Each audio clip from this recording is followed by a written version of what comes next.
All right, what's happening, everybody? Welcome back to another episode of the Coffee and Cigars live stream here. Thursday night hang happening. We are here in another, what is it, October, and we are here hanging out. So, how's it going, everybody? Welcome back to the show. Glad to see you here tonight. And we are getting everything together, all ready to go. So, how's it going? Hope everything's well this past week. This week I was, what did I do? It's one of those things where like things are going on, and when you think about it later, it's just, you just can't remember what happened. Like, it's just craziness, right? Just crazy.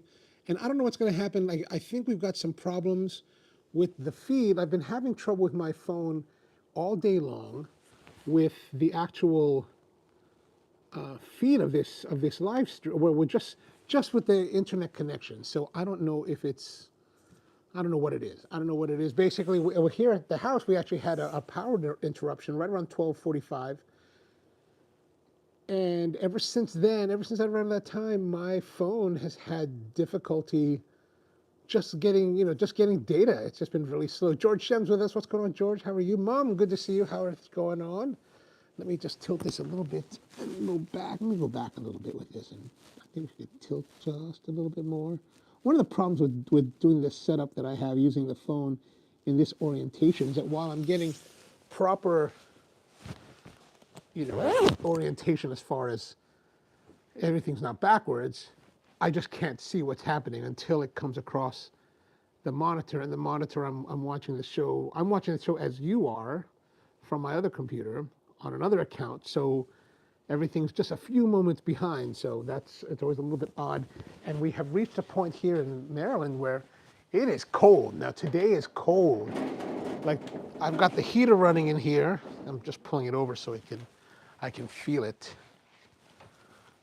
And yeah, it's not like I'm sitting down right now and I'm looking at the feet, and I just got out of the chair. So I don't know how far behind we really are, but that's indicative. So tonight we've got a couple of great things. We got the Kiawe, which is a Hawaii exclusive from my friend Marvin Chang at Arfield Wine Company in Honolulu, Hawaii.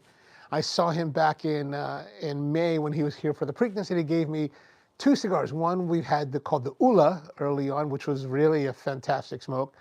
And the Kiawe is tonight's cigar. And to be honest with you, one of my friends, he was like, I think the Ula's better than the Kiawe. And I was like, man, why did you say that? Why did you have to say anything about it at all? So hopefully it's and anyway, we'll get into that. And then I have some coffee here today. I got this coffee. It's called the Bounty Oasis from my friends at Roasting House Coffee in Saudi Arabia. They're in Riyadh. And I saw them actually back in April, and they gave this to me. This is a coffee from April. But the Saudis, they buy beautiful coffee and very high quality and all natural process. So I've been drinking it. I drank it back then when they first got it, and it was good. But I drank it this week, and I was like, oh, you know what? It's really good now. So a couple months, 6 months of aging, and it's even better, I think. So we're gonna brew that tonight and have some coffee. When did I brew that? I brewed it not for one of the live streams. I brewed it for my own personal drinking the other day. Maybe it was yesterday. Yeah, yesterday. Yes, yesterday. Yesterday I was in Pennsylvania. No, the day before I don't know when I was. I was in Pennsylvania yesterday, I think.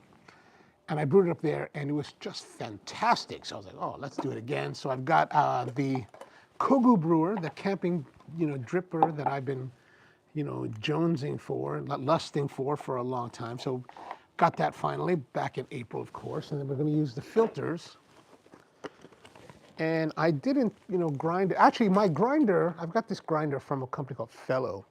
And those of you who watch the morning show know that I've been having, it acts kind of wonky. And finally, yesterday, it must have been yesterday when I was grinding coffee, it just seized again. Like the one live stream, it seized most recently, and it seized again. And I was like, what in God's name is up with this? It's a $300 grinder or whatever, however much it costs. It costs way too much money for it to seize like this, for it to have so many issues.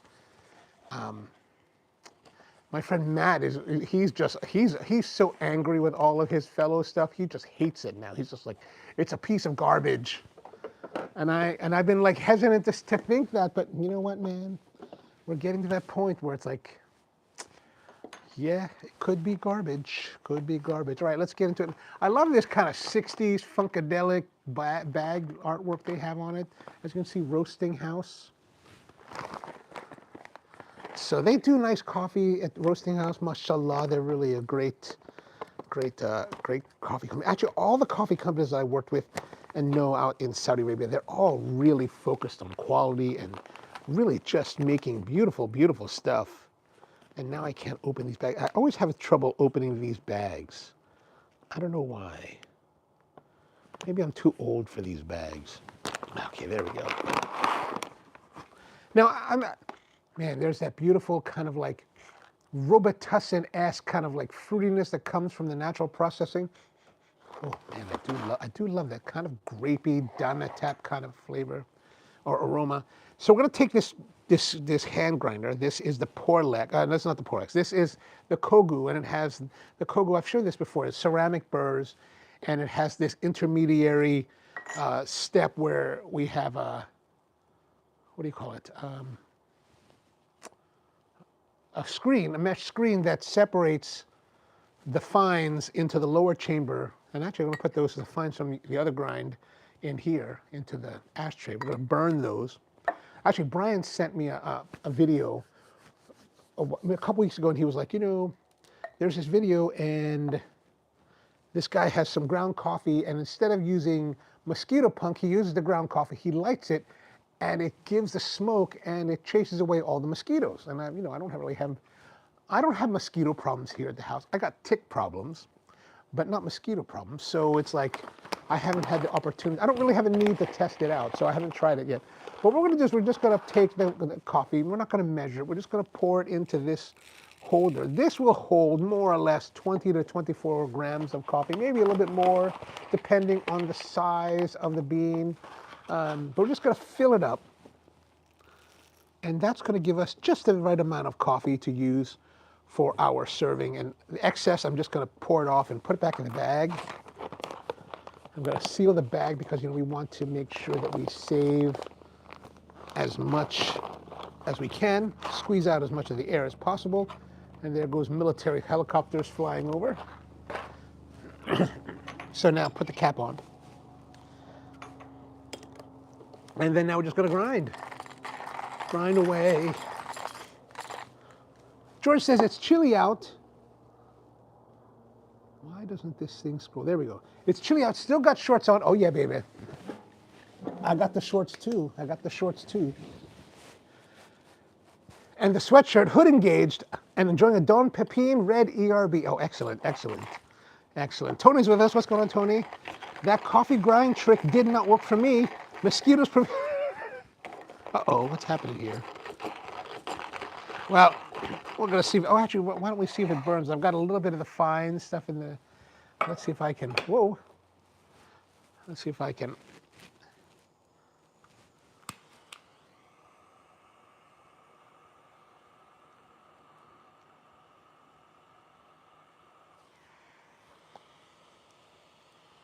This doesn't seem like a good idea, actually.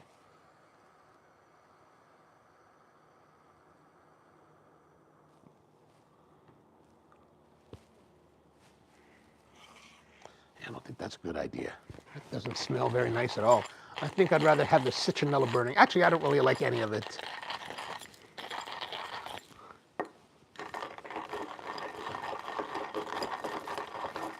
Oh, it feels very coarse, the grind setting, because it just feels like it's jamming. But that could also be because it's a lighter roast coffee. So the lighter the roast you roast the coffee, the harder the bean, right? Because the more you heat the bean, the more you enlarge it and the more you burn off the moisture and it gets less dense. Whereas oh wow, this is really more difficult than it usually is.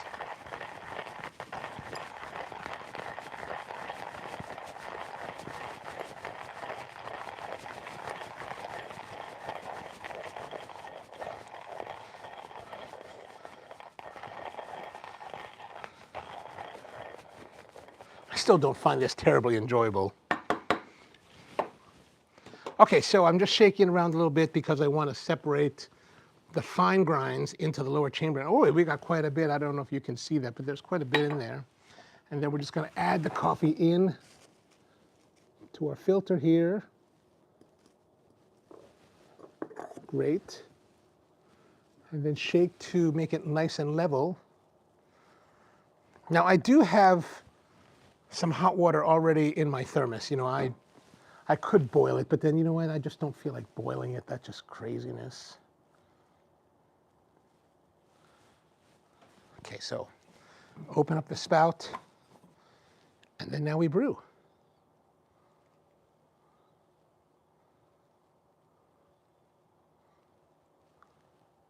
Oh.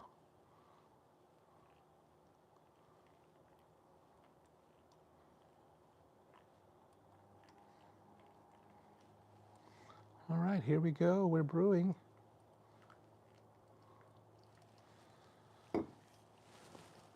So how was your guys' week? Anything happening that was good? We know Tony's smoking the, did Tony tell us? No, Tony did it. It was Georgia told us he's smoking the Don Pepin Red ERB. But what are you guys all smoking out there tonight? What are you lighting up? What are you drinking? I'm presuming Tony's going to have his Diet Cherry Pepsi or some kind of Pepsi product.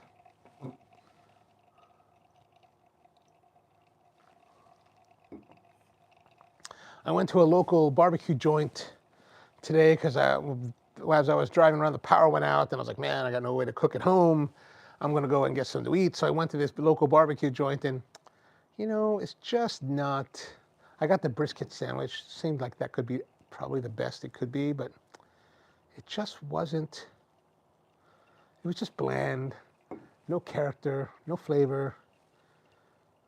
And you know, I mean, I'm not complaining about it because I've been to this place many times in the past, and it's always the same, you know. And it's just, it's one of those things like when you, especially when you order the brisket, right? You're like, this South Carolina barbecue. Is this how they do it in South Carolina? Because man, do South Carolinas even know barbecue? Because I've had barbecue only in North Carolina and it was amazing, but I've yet to have really great barbecue at this place.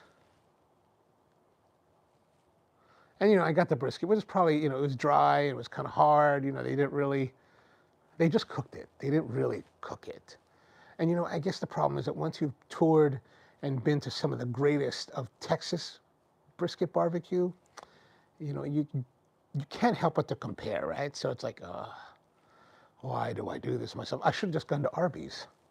I think I would have been more pleased at Arby's because, you know, I would know what I'm getting. It's got that roast beef at Arby's. It's kind of got that, like, glassine texture to it that's kind of commercial and very kind of like, it's like they took the beef and they soaked it in sodium, like in a saline solution for like weeks on end. So it's got that slickness to the meat that's kind of very, or, you know, very commercial and artificial. You're like, oh, that's kind of nasty, but it's also kind of all right. I should have had, if I had that, I probably would have spent like 2/3 of what I spent. But, you know, it's not bad because, you know, I got to sit down and read. And that's one of the things I like to do when I go to lunch is sit down and read. So I want to go to some place where I can sit down and have an indoor seating kind of thing with a chair that has a back. And, you know, if I can go to a place like that and have an hour just to do some reading, I'm usually pretty happy with that. Tony's having the Tatuaje La Riqueza special edition Tuxla Lonsdale and a Diet Cherry Pepsi. Awesome. You could have gone, yeah, but, you know, Jake from where I was at the time is just far away. It's just far away. Plus, the traffic in the area was totally mucked because there was, not only was the power out, so a lot of the power was shut down in a lot of the streets and on the lights, you know, the stoplights. So it's kind of crazy. And then there was a big accident that was very serious, actually, it looked like, and that diverted traffic. So traffic was just brutal. Like the traffic on the street where the roastery is or the coffee shop is, that was like all the way down, like between York Road and Beaver Dam Road, it was almost all the way there. You're like, wow, this is terrible. So, all right, we're rolling with this brew. Gosh, it feels like it's slow, but, you know, what are you going to do? What are you going to do?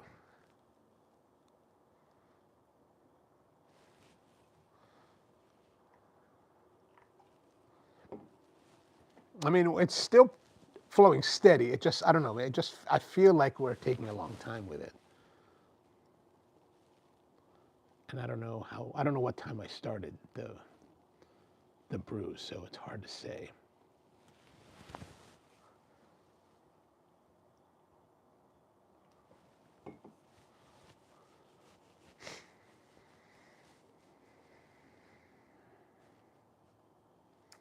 Oh, this weekend, I don't know if you're in the Timonium area, the Woodcraft here in Timonium is having their second anniversary on Saturday. You know, from like 10 to 2, they're going to have food. They're going to have hot dogs and popcorn and soda. So if you're hungry, if you want hot dogs and popcorn, that could be all right. And then the Festool guy is going to be there, so he's going to be demoing whatever Festool tools you might be interested in if you're interested in that kind of thing. And they're also going to show the saw stop and how it they're going to put the hot dog on it and show how it stops and prevents from cutting off your fingers. So if you have any interest in that, that's happening from 10 to 2. Tony says this was another Tatuai 2024 special edition that I picked up from George's birthday at Capitol. Oh, nice, nice. Oh, was that the small one? The little teeny tiny Riqueza? You did say Riqueza, yeah. Or was that oh no, the Lonsdale, that's different. That was different. Raul gave me one of the small La Riquezas. I smoked that the other night while I was watching some shows. That was pretty good. That was pretty good. Oh, that's when I smoked that when I was watching Mission Impossible last week. Yeah, Mission Impossible, the last one was quite a long movie, but good. Typical Mission Impossible. I think I mentioned that last week because I think I watched it before we did the live stream last week. No, long and skinny Lonsdale size. Got it. I remember you said Lonsdale, so. All right, we're almost there, maybe. This really feels like it's taken a long time. Like this is, but what does it matter? And then again, we're only not even 20 minutes into our time, so it's not terrible.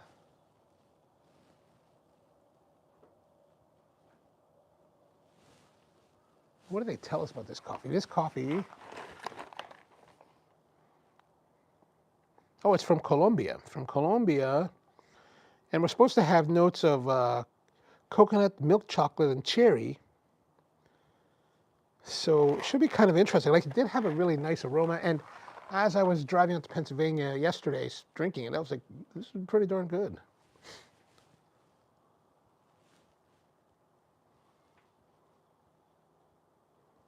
All right, I think that's good. There we go. That's pretty good right there. I think we're done. And now, over here. And I do have my mug, so we're going to put that in the mug for, well, let's do a little preheating. Since it is pretty darn cold today, I'm going to put that in here. Oh yeah, perfect. Let's have a,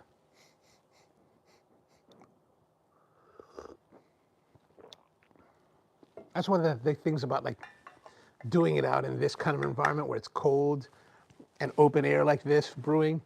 It's not terribly hot, it's not singeing hot, so you don't have to necessarily worry about burning your palate, which is nice.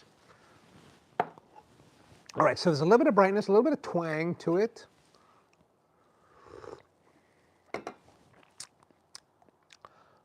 Took a little bit long time, so there's a little bit of bitterness. What I'm going to do is I'm going to add a little bit of water just to kind of tone it down a little bit. What they call bypass in the enthusiast world. Okay, so we've got that done. Now let's go to our cigar of the week. We've got our cigar. What is it? Cigar. Like I said, it's a cigar from my friend Marvin, who gave it to me. Marvin runs a company. Well, does he run the company? He's like the head guy at a company called Arfield Wine Company in Honolulu, Hawaii. And Arfield is actually used to be its own independent operation doing gourmet foods and wines and high end, especially cigars and all this. And Richard Fields started it, back in the late '80s, early '90s. And I remember Richard had his stores. And Marvin, when we were all young, Marvin went to go work for him, as kind of his apprentice, and became the legend that he is in Hawaii today. But Marvin has impeccable taste with wines, with whiskeys and alcohols and cigars. Really, really, very, very talented individual, and someone who I've known for quite a long time, has been a personal friend, and someone that I respect tremendously as far as his taste and his, and everything about him is always very, very positive and complimentary. So when he came out to visit for the Preakness, so he's friends with the guy that owns Stolen Thrones and whose name I just suddenly have forgotten. But the guy that owns Stolen Thrones actually is originally from Baltimore. And so that's why there's a connection to Baltimore with Stolen Thrones and the release of their Preakness 150th anniversary cigar, or Preakness 150, I don't know if it's the anniversary, but which I think we did that early this year. And I think we did do that, and I'm sure it was fine, but I don't recall it. It's not like it was one of the most standout of the year. So not to say anything negative about what they're doing. It's just that was, if I think about it now, I have to go look for it. But the other one, the Kiawe, the Ula that they did was really amazing. That was beautiful. And that I do remember. I don't remember the score, but I do remember, like, you get that feeling of like, whoa, that's hella good. Oh, here it is. Preakness 150 LE. Oh, 87.5.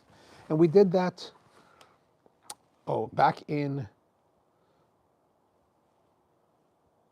that can't be right. Maybe it must be 6/2/25, because episode 239. And I guess I didn't. Oh, here. Oh no, it's just covered. Hold on a second. Oh yeah, May 22nd, 2025, episode 239, 87.5 for the Preakness 150 limited edition from Stolen Thrones. And where's the one from the Ula? Somewhere here.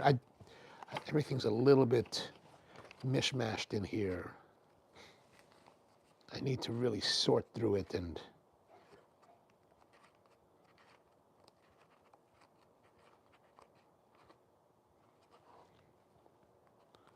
anyway. Oh, that must be later. Oh, there it is. So on September 4th, oh yeah, September 4th, wow, just a month ago. That's when in episode 246, we did the Ula, which got 90.25. So really, really a very, very good cigar. Excellent. 90s would be excellent cigar. So today we're going to see how this sister cigar does, and hopefully it will be somewhere as good. Let me grab my pencil.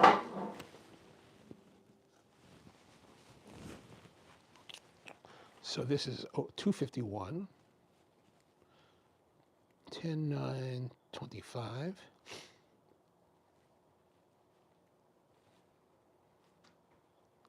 Now, evidently, from what little information I was able to find about this cigar,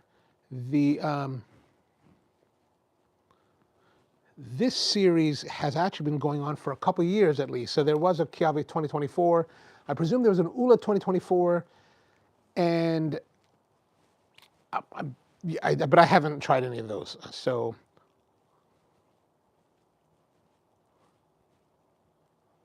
but this is a Hawaii exclusive for Arfield Winery. All right, let's have a look at the cigar now. Now, this one in the wrapper looks fairly brown. Like, that's got a nice chocolatey kind of brownish color. And oh, you know what, Marvin, when I was looking online, I was trying to figure out one thing about, because these are such a small release cigar, there's very little information on the internet about them. So it's really, really difficult to find information about it. Now, I did message, so as I was looking for online, I put in like whatever, Stolen Thrones, Kiawe, Hawaii exclusive or something like that. And you know how Google works now. They give you a bunch of listings or whatever they have, which is, just people like posting about it on their Instagram or Facebook accounts. And then the Google AI gives you a rundown, and Google AI is like, so what Kiawe, Kiawe, is actually a wood in Hawaii. It's kind of in the mesquite family. And so in Hawaii, because it's more of a shrubbery type of tree, it's very prevalent and it's very wild growing. And it's, so there's a lot of it. And when you're cooking in Hawaii, you typically will use Kiawe wood because it's one of the most abundant woods there. So you're using it for cooking, you're cooking for smoking, and so a lot of the cooking that's done is done with Kiawe. And since it's part of the mesquite family, when I started getting more into barbecue, that's really one of the reasons why I gravitated towards the mesquite, because it's the closest thing to Kiawe, and I kind of like the flavor. There's a little bit of bitterness to the smoke of Kiawe that I really like. But that's what it's named after, and because it's a tree, Google AI was like, it has a wrapper from the tree, and I was like, what? That can't be right. That's dumb. That doesn't make any sense at all. And so I was like, what in the world? I can't I should ask because a friend of mine, but I don't want to bother him. But I messaged him. I said, hey man, why is it called Kiawe? Google AI says it features a Kiawe wood wrapper, but that sounds sus, is what I told him. And he comes back and he's like, the cigar has a smokiness with an underlying fruity quality, mesquite-like, so he named it Kiawe after what we use to smoke meat there in Hawaii. And so that's how this cigar got the name Kiawe. So I guess the name came after they had been developing the cigar and smoking it, and they decided, well, it has that aroma, that kind of character, so we're going to call it Kiawe. So that's how they came up with the name, and that's directly from Marvin himself.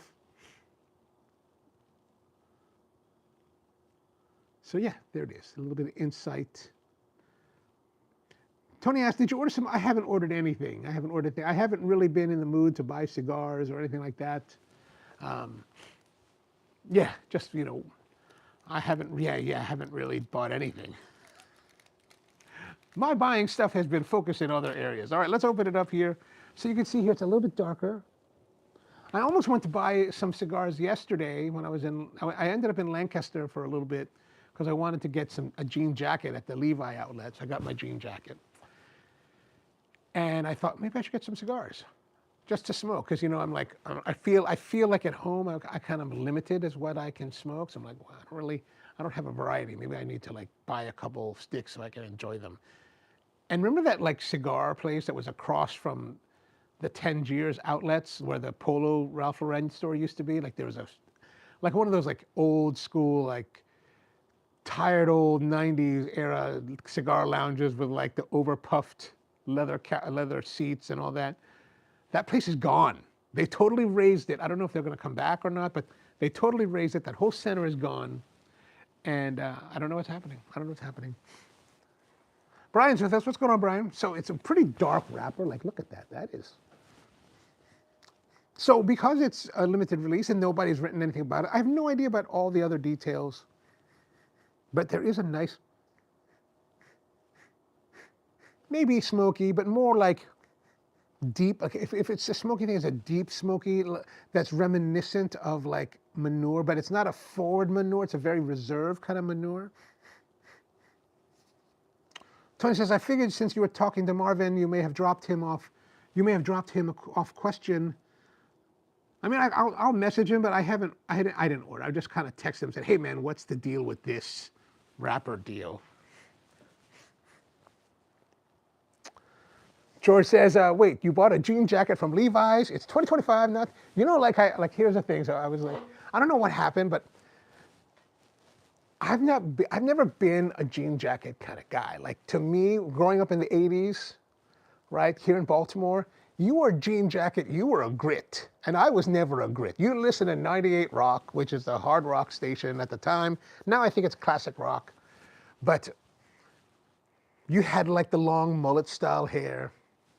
So I was okay, but it was just not my scene. I wasn't against it, but it wasn't my scene, right? I was never into the grit scene. I mean, not to say that I wasn't into grit girls. There was one, my crush at the skate land in Cockeysville was this girl, Amanda, who, to my, 10-year-old self, I was totally enamored. She had the feather back, black hair, jet black hair, kind of the color of Joan Jett's hair, and she would wear her Jordache jeans and her Ozzy Osbourne t-shirt, and we would skate. There's Here's this dorky Asian guy with this kind of amazing, like, girl who wears a jean jacket. I was like, oh, that's amazing. But, you know, I never was really into it. And so, but like a few weeks ago, I was actually at a Marshall's, of all places. I was at Marshall's, and I saw this jean jacket that was released by there's a brand called Van Helsing, not Van Helsing, Van something, Van Horten, I don't know, Van something. But it had the logos all over it, and I was like, I was like, oh, that's kind of nostalgic, but I didn't like all the logos, so I was like, man, maybe I need to get one of those. And you know, they had one that was in dark blue, like the selvage-looking denim, like the dark, not the acid wash, and not the wash. I don't want the wash. Like, I don't know, the light jeans looks too grit-like. I want something a little bit more stylish, and so I picked up one. I was like, all right. It was at the outlet, so it was on sale. So I was like, all right, that works. But the wrapper feels nice. A little bit on the dry side. Like sometimes you get the wrappers and they're very silky. This has a little bit of silkiness, but it's also on a little bit of dry. So there's a little bit of resistance, a little bit of texture as you're pulling on it. But actually, the aroma, the fragrance off of the cigar smells very, very nice. All right, let's do some cutting. We're going to use the Tonino Lamborghini cutter again. Double guillotine cutter. I presume it's made in Italy. I have no idea, really. But it's kind of cool. Like, it's got this whole, like, texture on the blades. You can see there. It's, like, textured. Like, huh. Oh, it's upside down. It says there in the bottom, Tonino Lamborghini, with the Lamborghini logo bull there. All right, now do some cold. Let's have a look here. Let me just make some notes here. Fragrance, I think, is very high, very nice. Very dark wrapper.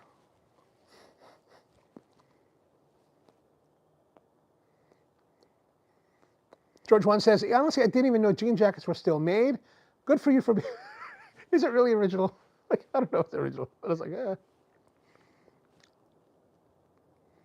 But I think it looks nice. Like it's that dark jean color. It's like, all right.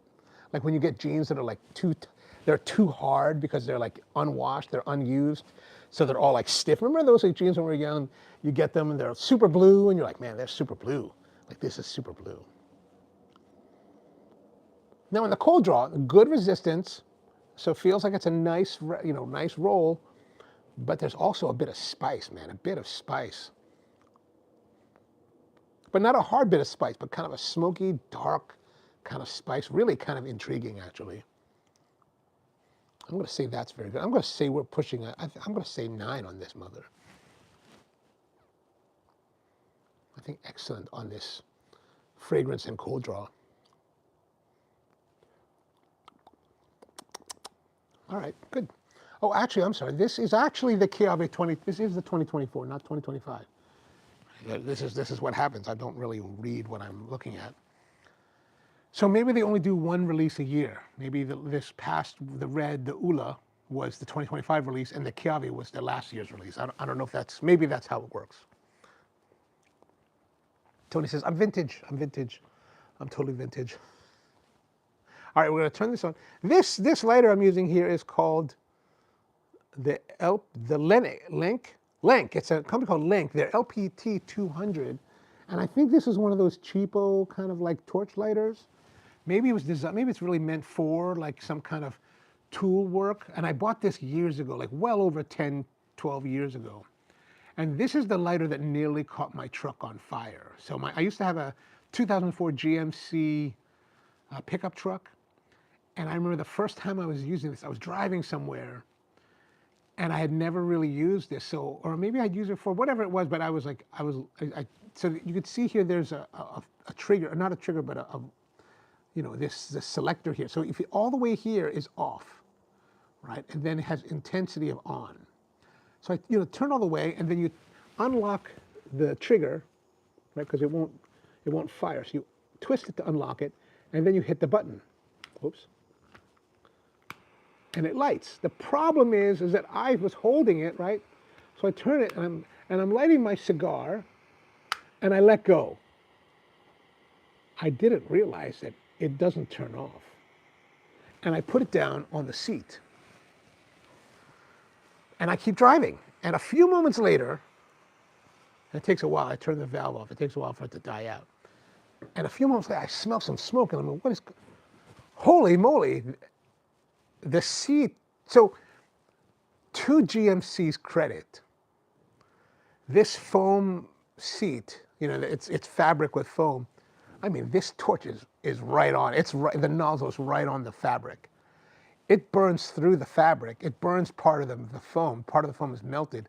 It does not ignite. Like I thought I was going to have to fight a fire, but I did it. I mean, luckily I had some drink or whatever, and I dumped it on it. But I thought there would be like flames, but there was no flames. And so I guess in the 2004 GMC, they used flame retardant materials. Thank goodness, because that would have been crazy, crazy. All right, so we're going to light this up now using our torch, the infamous torch.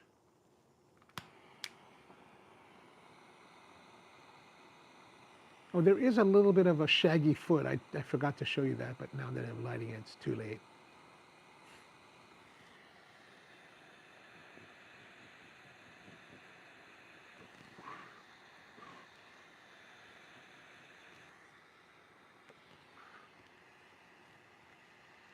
I'll turn that off. So initial puffs, good flavor, a little bit of bold, a little bit of spice. Kind of exciting. And I can see what he's talking about with the top of that smokiness. There is a smoky character to the flavor of the cigar. If there's fruitiness, I haven't got to that yet, but I'm sure there will be.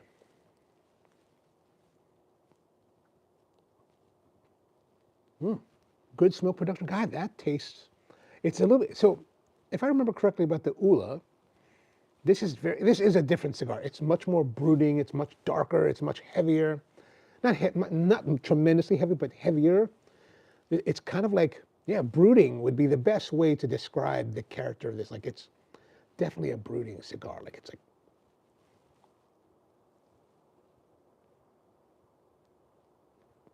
darker, spicier, more sinister in some ways, right? Like, if to put it into terms of Star Wars, right? Like if you can imagine like a cigar that would be kind of like the light side of the light side of the Force, is that right? What is it called again? Or the dark side? This is definitely more the dark side. Like you feel like this is the dark side.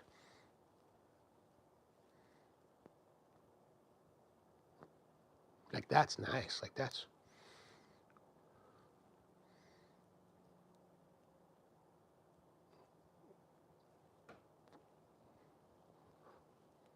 Oh, that's good.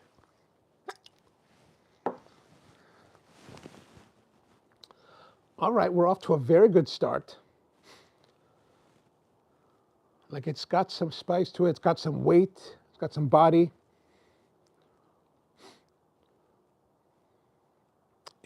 So if we were to put into terms of, like if you've had the new,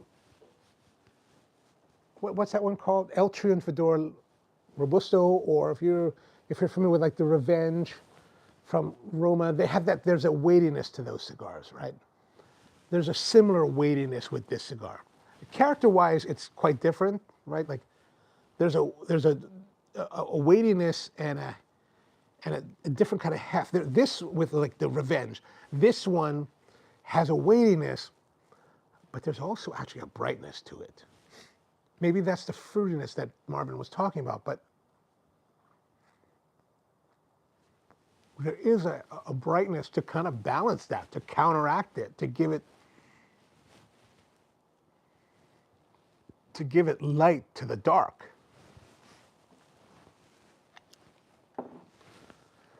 That's quite interesting.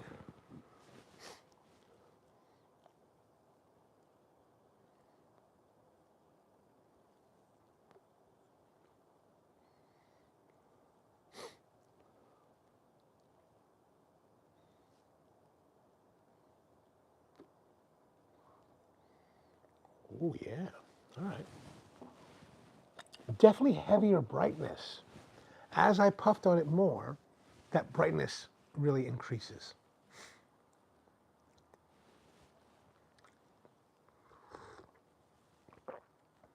So how are you guys cigars coming along? Anything good?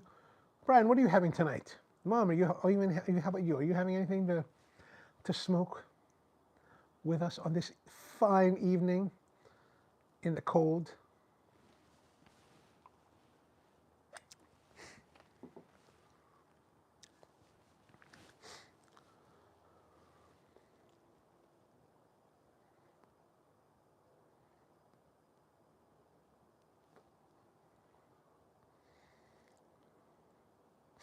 So one of the interesting about that jean jacket, right? I was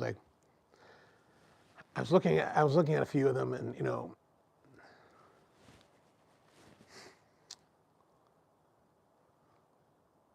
there was a time when I used to have to look at triple X clothes, and then at the store they had double X in the jean jacket. So I tried it on, and it fit, but it felt a bit roomy, and I was like, I think I want it to be a little bit more,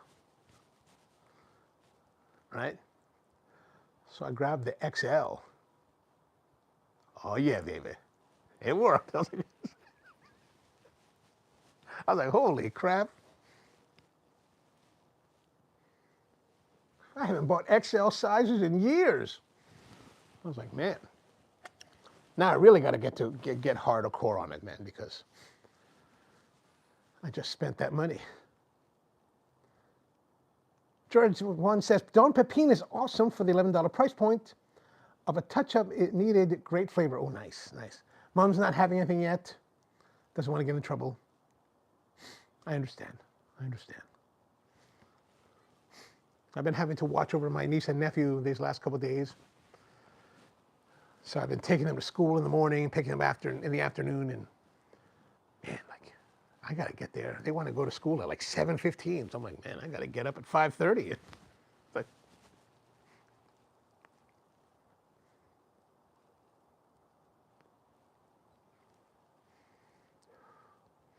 But this year it feels easier than like last year I was doing this as well. And I would drop them off and I'd pick them up. And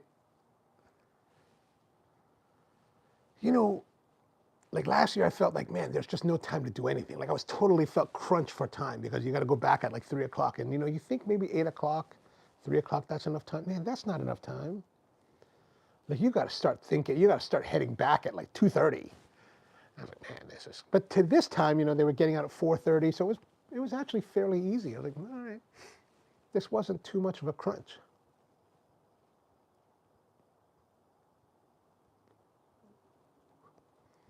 All right, so that initial like spiciness, brightness, has kind of like settled now. Now it's settled, and now it's smooth. It's really well balanced. There's those two elements are still there: the spice, the weightiness, the broodiness, the brightness. It's all there. It's just kind of like rolled into this nice, smooth, balanced package. Like it's really rolling now.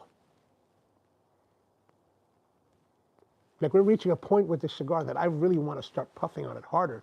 And you can kind of see that I have been because it's a little bit uneven in the draw or in the burn. So I need to slow down a little bit.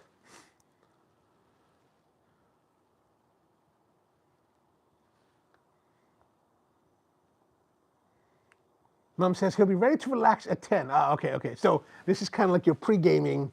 And then when 10 o'clock rolls around and you got the time, you're just like, now I'm going to sit down and chill. Yeah, I get it. Like when I'm when I'm actually away, like especially when I'm in Manila, right? That's pretty much my day, right? Like everything's happening all day long from like 7 in the morning until like 9 o'clock at night. And then usually I don't go, then usually I'll go to Cigar Lounge at 10 p.m. The guys are all there. We'll hang out till midnight, sometimes 2, 3 in the morning on a Tuesday night. It's kind of crazy, but it's really nice because you get, and I like that schedule a lot better in some respects because you get to do everything you need to do during the day. You get it all squared away, and then you can just take the time to have a cigar. Where, at the cigar lounges, or the cigar shops, they have to go home, right? So they're closing at a certain time. So you need to get there before they close. Like I remember when I first started smoking in Baltimore, the cigar shop closed at 6 o'clock. So we would, I would I would have to be there by 3 or right around 3 o'clock so that I could enjoy a couple hours of relaxation and a cigar and, chatting with people. And yeah, so, but I always enjoyed having a lounge that was late. And we don't really have that in Baltimore. So it's like, what can you do? But when I'm in Manila, man, they go deep there. They go deep.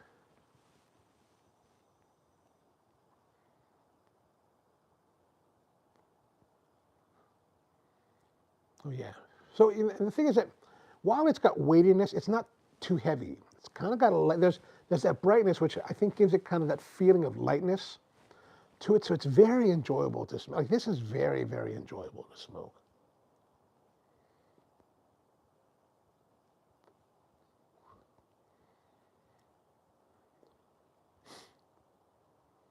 Like if this is not as good as the Ula, like my buddy said, it's not that far behind. If that's true, it's not because it's pretty damn good. Again, I have to rein in my desire to puff on it harder because I would like to puff on it harder. I would love to have more. And these cigars, I think, are $13, $13.99 a cigar. So if you go into Google and you punch in Arfield Wine Company, and you could put this in, the Arfield Wine Company, or just put in Stolen Thrones Kiawe, Kiawe.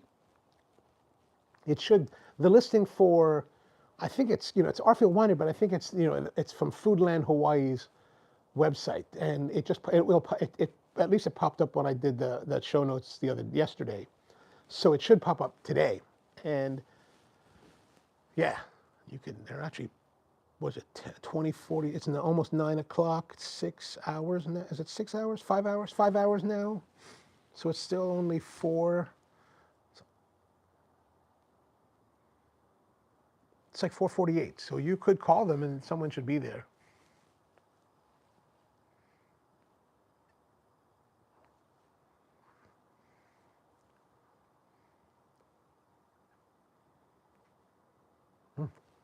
Ooh, man.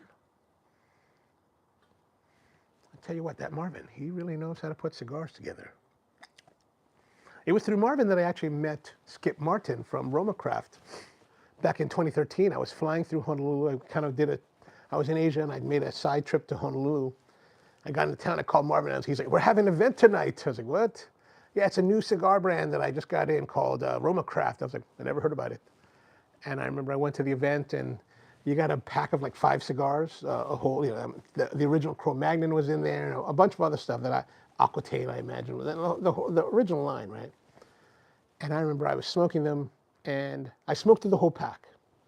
Not that night, but over the succession. And Romacraft was so different for my taste. Like I was Tatuaje, and so really I was smoking a lot of Tatuajes, Paul Gamirian, Belicoso Maduros, as well as the PDR Cigars Series D or Series 1975 SP54s, box pressed. And those are very different cigars than like the Romas. And the Romas are definitely heavier, deeper, and a real departure from what I had been smoking. And I was like, I smoked through those 5 and I was like, it's kind of weird. I don't know if I liked, and I didn't know if I liked them. Like I wasn't really, like it wasn't something that I liked immediately. It took some time for that to evolve. That was in September of 2013. And then in October of 2013, Skip was out actually at Capital Cigar, that shop, whatever it was called back then. I think that's still when Mike Copperman owned it. And he came out for an event there, so I went down and we were hanging out, smoking cigars, and that's when I first got the Revenge.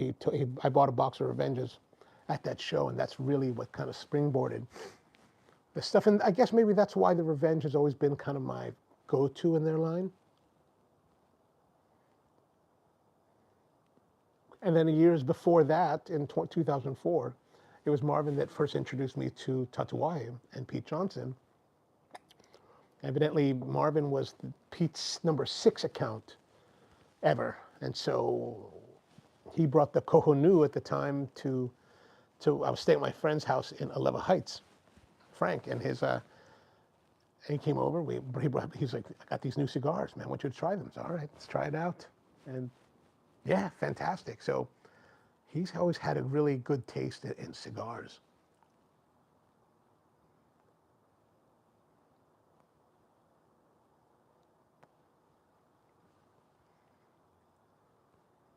Ooh.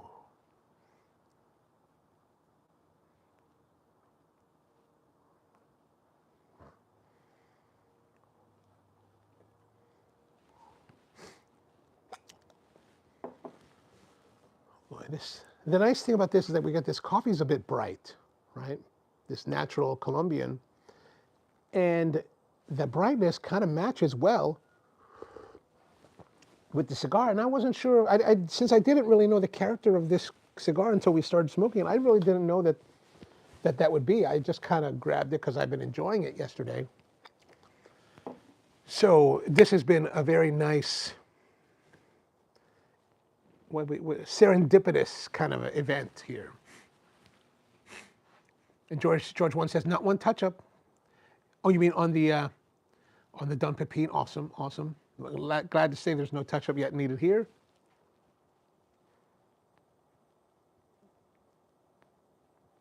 Right now, at this very moment, the draw starts to feel a little bit tight. Like I'm losing combustion, like I'm losing the amount of smoke that I'm getting.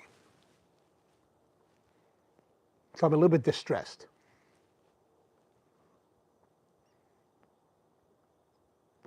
Okay, and now that's kind of picked up. Maybe because I let it sit down for a little bit longer than I probably should have.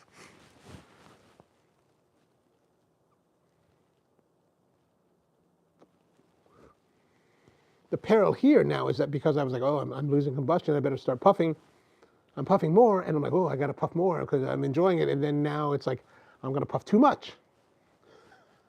It's like a never-ending battle.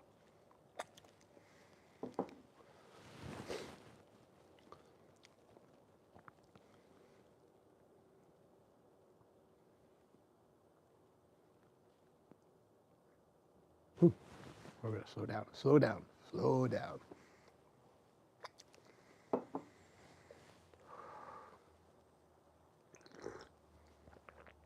Yeah, this turned out to be very, very nice pairing tonight. Tony says it's an exercise in balance. It totally is. It totally is an exercise in balance.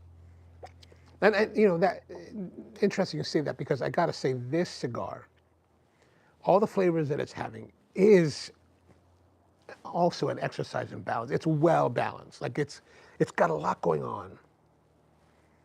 And it's super balanced. Like that's part of the reason why I'm enjoying it so much is that it's just such a balanced cigar. Now, I think we can say we're pretty much to the end of the first third.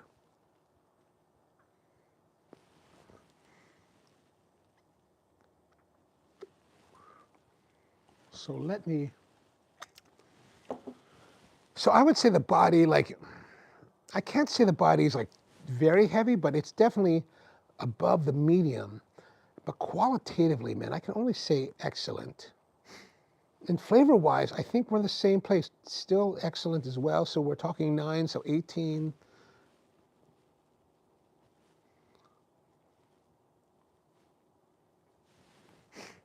So that's very nice, guy. That's really good. George is moving on to the Tatuai Tuxla X. Oh, so are you having, oh no, you have the Tatuai Tuxla. Tony is smoking the La Riqueza Tuxla. Okay.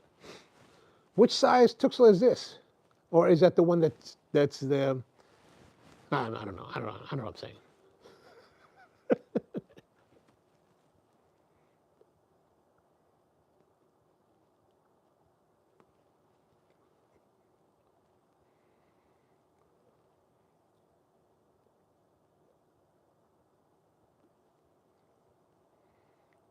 Yeah, man. This is good. This is really.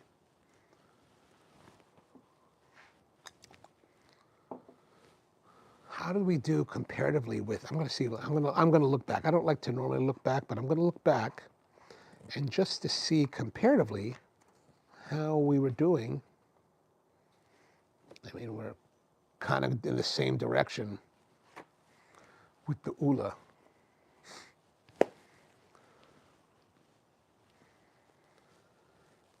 Tony says, I'm guessing because 2012 for George. I know. You mean the Tuxa 2012? Is that because I've totally forgotten what I might have said in the last 2-3 minutes.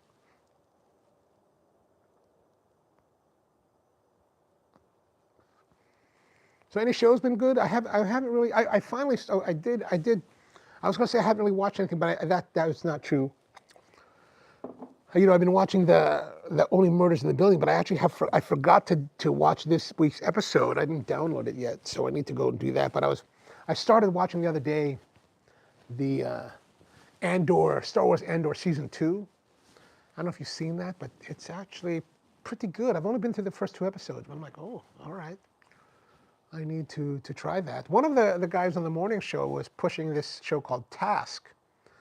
It's an HBO show, 6-part miniseries that came out recently. I think it's pretty current, and it stars Mark Ruffalo as kind of this FBI agent whose wife was killed, so he's all in shambles, and a crew that busts into drug houses and steals their money. It's about that, but gosh, the one guy in the morning show, he's so passionate about it. He's like, this is such a great show. And I watched the first episode, and I gotta say, man, I struggled through that episode. I might have talked about this last week, but I was like, man, this is just, it was tough to get through that first episode because it's just so slow. Like it's nothing really to capture you, and like you're trying to find some reason to like the characters, but they don't really give you any reason to like even really be interested in them. So you're like,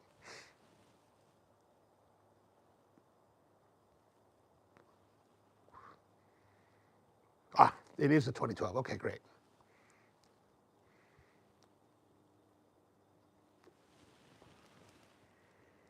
So next week, by the way, about next week's episode, I'm not sure what we're going to be able to do about next week. So I don't know if I'm sure I mentioned this, but I was in Boston before, and my aunt was feeling pretty. She needed help, so we brought her to Maryland, and she's been here in Maryland for the last 5 months, 6 months, 5 months, and now she's ready to go back. She wants to go back. So I'm taking her back, I think, on Monday. And I'm not sure how long we're going to be there and what we need to do. There's a lot of things that need to be addressed when she goes back. So next week, I'm not sure if we're going to be able to do it a live stream next week. So that may or may not happen. I'll post about it as we get closer and I get to understand what we're doing and how we're doing it. It's much colder in New England. So I don't know how that's going to work out. Rusty, what's going on, man? Happy Thursday to you. How's it going? Oh, the Kohonu 2012. Gotcha.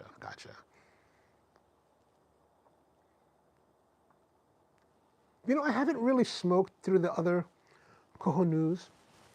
I kind of always gravitate towards, if I smoke the Kohonu, I always tend to get the 2003, mainly because that's supposed to be with a cigar where we started. So I always like that connection to the original. And I don't know today if it truly tastes like the cigar back that I had in 2004, but I always think about that. I always think I like that touch. So Rusty, man, how's it going? Are you smoking a cigar tonight with us? And how's the weather up there? I presume it's pretty cold like it is here in Maryland. And speaking of you, Rusty, I was thinking about you because I just saw something. There's a company here called Opera Baltimore. And evidently they paired up with Opera Delaware out of Wilmington. And they do coordinated shows. They're co-productions. And evidently when you read their stuff, they say it's co-production in the truest sense of the word, where they actually produce it together. And so when you go to see one or the other in whichever city, it's the same cast, same production. They collaborate on the entire thing, which I guess is different than a lot of how a lot of companies may do it. But they're tomorrow and next weekend in Wilmington, or 2 weekends from now in Wilmington, they're doing Tosca. And I was like, oh, Tosca. I would like to, I was thinking maybe I can go, maybe I can get away and go see that tomorrow. They're doing it on the 10th tomorrow and the 12th for a matinee showing at the Towson University Theater. But the thing about Tosca, man, it's a long one. It's like, maybe not as long as, Wagner, but I remember Tosca being rather long. So I'm like, do I want to go sit in? I don't know, maybe I'm wrong. Maybe I'm wrong. You let me know. You know better than I do with these things. Just got home from work, starting to get chilly. Yeah, man, it's getting chilly. It's chilly. Yeah, I was kind of disappointed yesterday. I was like, man, it's cold out here. Nicer during the day, but definitely even today was kind of cool.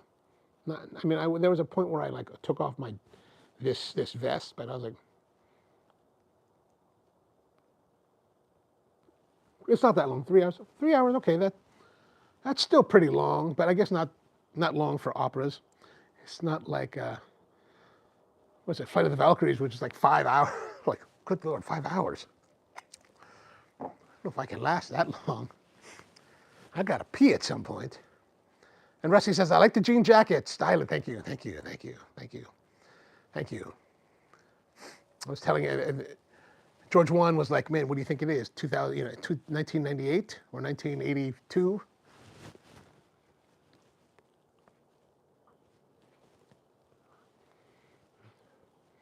In my posting on Instagram about it, I did mention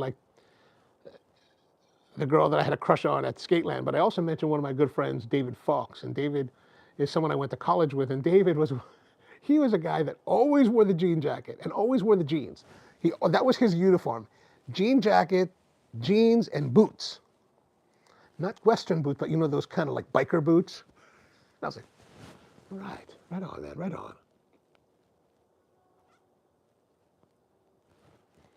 Rusty says that's why if they broadcast the Met HD in the movie theater, that's the way to go. Oh, I've never tried. I should try that. But the one thing I've always wanted to do, and I've never done it, and I really should do it, every year I think about it and I say, this time of year, I'm going to go do it because they normally do it in December. But for some reason, maybe because I watched the movie, what's it called? Moonstruck many, many years ago. I've always wanted to see La Boheme at the Met. That's always been what I wanted to do. I always wanted to see that. So maybe I should do that this year, finally. But it's kind of expensive to go to the Met. You're like, what? How much is that? One of my customers, David, used to go to the Met all the time from Baltimore. He would go up, take the bus, stay at a hostel. This guy was retired from the federal government, right? So I don't know what kind of money he had, but he was retired, but he would go to New York on a fairly regular basis and stay at a hostel. And I was like, dude, you're staying at a hostel? You're 65 years old staying at a hostel? I was like, that's crazy. He's like, you'd be great people. I was like, all right. There's a hostel that he likes in Chelsea. I was like, man. But he would go to the opera at the Met. And he would always get the standing room tickets in the back. And he went all the time. Maybe even just the seated tickets, but the ones that are cheaper, way, way at the top and on the super upper tier. But I always thought if I went to go to the Met, I want to get Grand Circle would be nice. Be like, oh, but those are expensive. You're like, oh man, I could buy Festool for that money.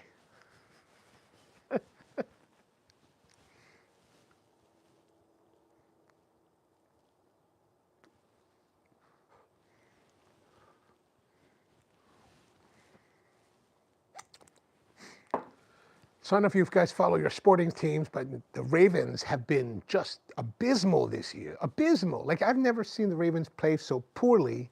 Actually, I can't say that I haven't never seen them play this poorly because I just haven't watched them this year. I'll be like, I can't watch. It's just not. I just hear about it. It's terrible. It's terrible. Evidently, Lamar Jackson, our quarterback, is MIA or not, just injured. So I guess he's not playing. So we're getting crushed. And I'm like, man. finally, I think we need to replace the coach. Like it's time. Like the team must have a lot of problems. So it's like, you got to get rid of the coach. You can't just keep the coach anymore. Like when it was just kind of like some aberrations during the season and everyone's still playing well, like, okay, maybe the coach is still solid, but I think the coach has to go now.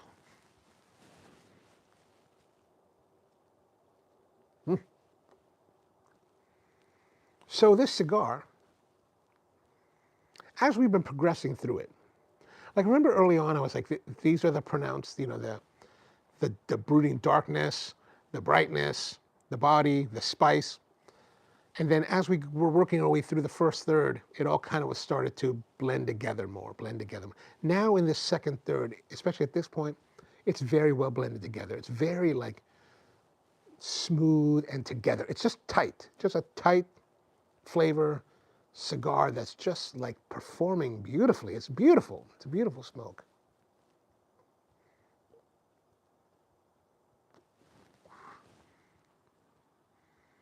Wait, I just saw a comment. Did I lose it?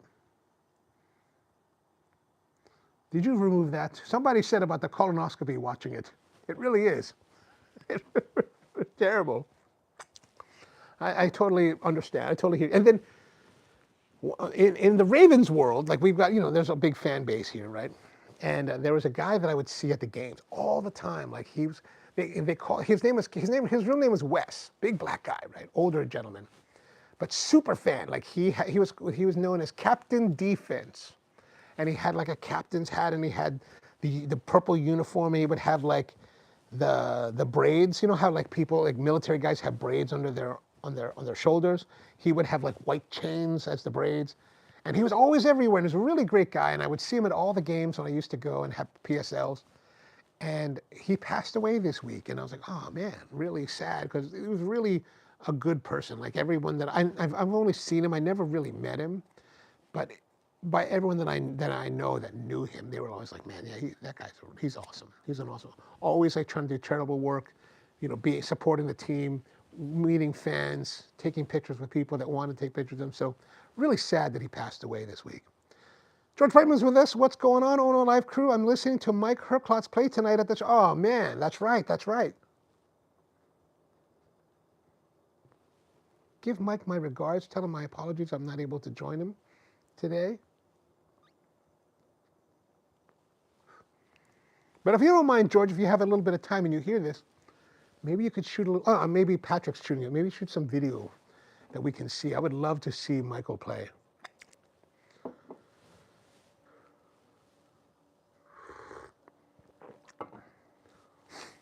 I really would like to have come down today, but I've been so crunched with, watching my niece and nephew this past week, and then I got to do a trip to Boston next week, so I've been really crunched getting everything together, because I got to make sure that all my clients are settled before I leave, because I might be away for 2 weeks, so I'm not really sure when I'll be able to get back.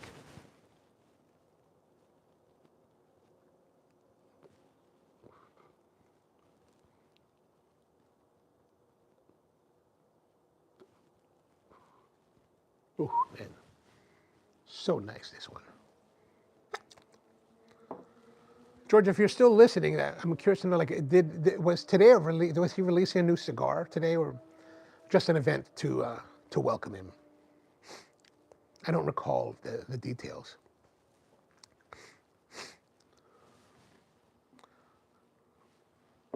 Don't drink that. Yeah, this coffee, I'm really, really enjoying this. Like I said, this is the coffee called Bounty Oasis. It's a natural processed Colombian coffee that is roasted by a company called Roasting House in Riyadh, Saudi Arabia. The guys gave me this bag back in April when I saw them at the trade show. And even though it's been 6 months, man, still great coffee. Like, that's really great. And that's one of the misnomers, I think, with coffee, is that people tend to think that, the coffee's good for maybe a few weeks, maybe a month or so. But I think that if you have a high quality coffee roasted really well, and you're not really subjecting it to wild swings in temperature and conditions, it can still be a very nice performing cigar many, many weeks, months out even. Like what I've kind of like learned over the years is that while we like the idea of fresh, coffee does have a pretty big window. Like there's a degradation for sure from the time that you roast it, but it reaches a point of this degradation where it kind of settles and will be kind of relatively stable for maybe up to 2 years. And then maybe it'll like start to wane off more. Like some of those coffees that we've been trying recently on the morning live stream that are like significantly old, older than 2 years. Like there is a difference. Like there is a difference, and the flavor has fallen off a bit. But I wouldn't say that the coffees that are of quality fall off too steeply. Especially if you're a typically normal person who doesn't have 100 pounds or so of coffee just lying around your house because you just don't drink enough of it, and you keep getting people that are giving you coffees, and you're buying it and you're going through it, you'll probably never really reach a point where the coffee is bad, per se.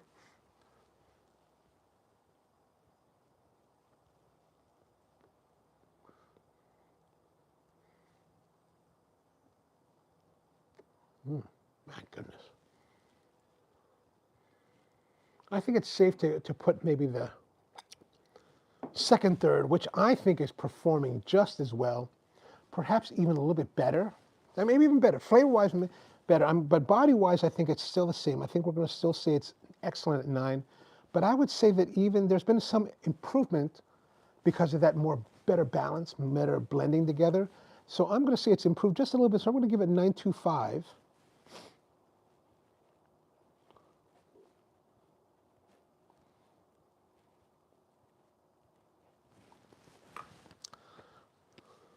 So excellent plus for the flavor.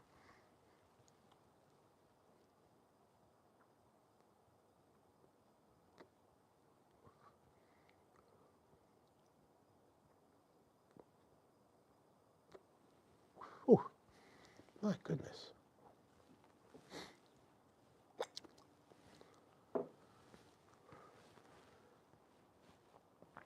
Something I've been thinking about for the main channel is that, I come from an era of broadcasting where, you're taught to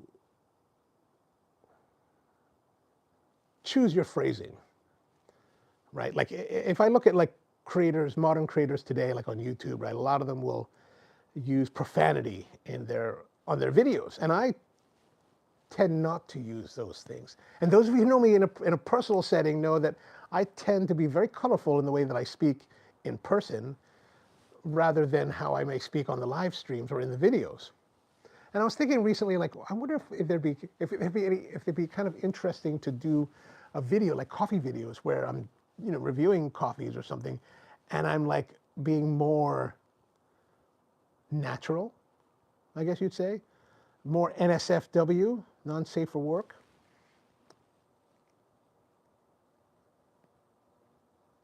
And actually, yesterday I was shooting a review video.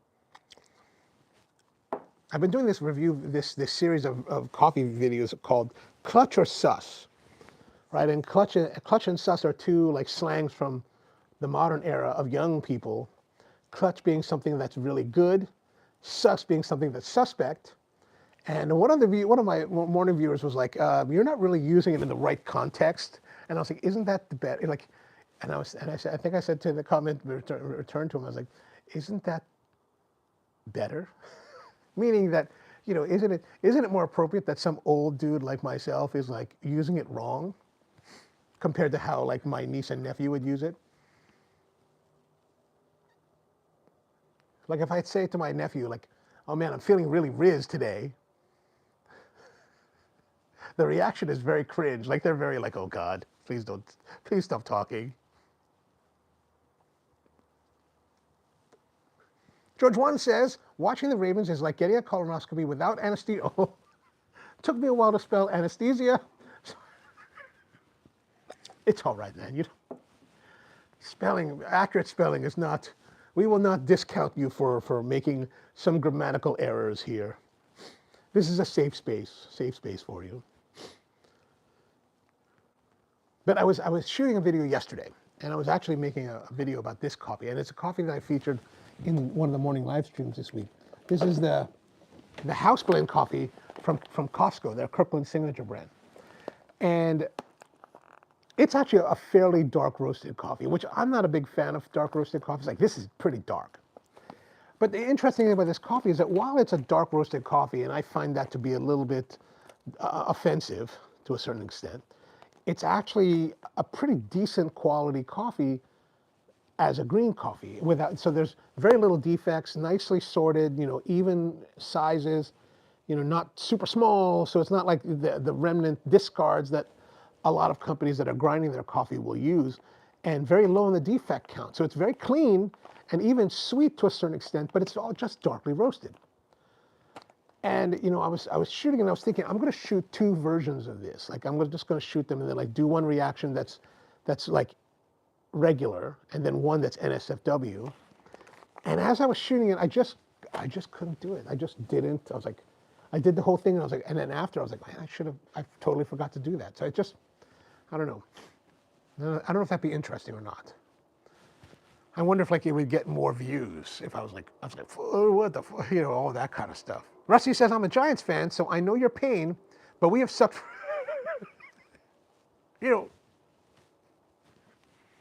That could change, right? Because I remember one of the guys that worked for me for many, many years, Devlin, he's originally from Buffalo.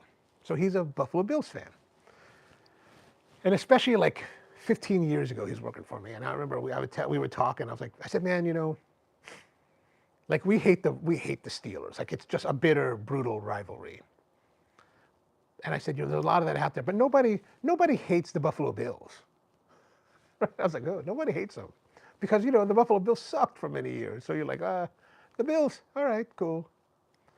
But now the Bills are really great. I don't know who their rivals are, but it's like Baltimore, we don't really think about the Bills. Like, they're a good team. We know they're a good team. They're hard to beat, but there's no hatred for them. Back in the day, there was hatred for Steelers. I don't think that is as prevalent today. And maybe I'm just far removed from like being in the fandom at the games, and maybe I don't know that it's still there. But I feel like after Roethlisberger left and the Steelers weren't the powerhouse they used to be, winning against them just wasn't like that savory feeling that you used to. Like, when we would win against them in the past, like in like 2008 to 2015, like that was like sweet. And the losses to them were like painfully bitter. Now I don't think that's the case.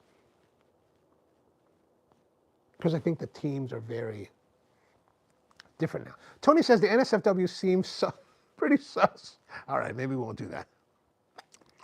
Like, it's actually, I find it difficult to do it actually, because I did a little bit of radio in my youth, and when you do radio especially, or any kind of broadcast, any true broadcast that's non-cable,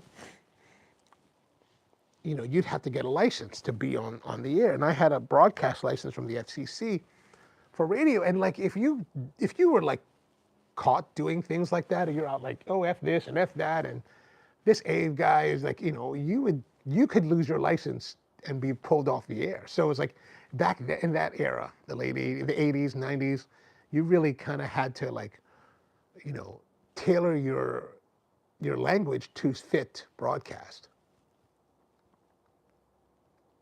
So I come from that mindset. So it's like, for me, it's like, I see these guys and they're like, cursing up and down. I'm like, and honestly, it does to me seem rather unprofessional, because it's like, a professional learns how to express themselves without necessarily having to resort to that. Even though I love to use that kind of like the F word is like one of those things where it's like, it's just so perfect to express your excitement, to express your displeasure. It's just perfect. It's just like, it's so encapsulating. And you can use it in so many ways that are very colorful. And I was like, ah. But to use it in like broadcast, or in like making videos, it just seems so like weird.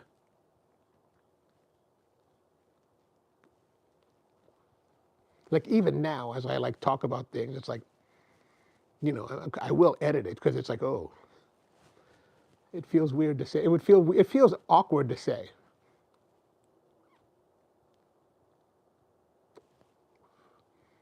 man, this is really, I gotta say, I'm really, really enjoying this cigar. Very, very much.